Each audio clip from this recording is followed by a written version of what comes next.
ak ay jafe-jafe ndege li nga xam ne moo jëm ci seen wërgu yaram daanaka am na lu bari loo xam ne xamuñu ko rawatina li nga xam ne moo jëm ci feebaru sëy kuréel bi nga xam ne moo wuyoo ci Maristop International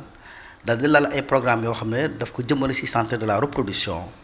te itam ñi nga xam ne ñoom ñoo kuréeloo ci branche verte bu scout yi ci jàppale beneen kuréel bu tudd parole aux jeunes dal dina ci wéyal ab programme. buñ ci teelul jóg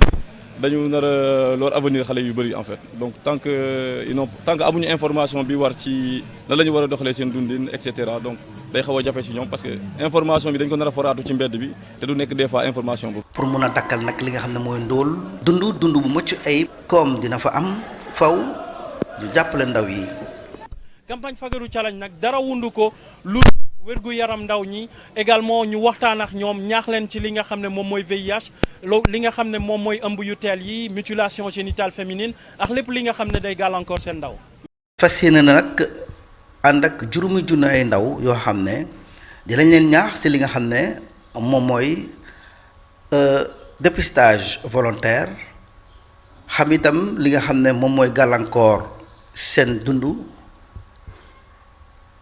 te mu lalu ci li nga xam ne mooy maandu.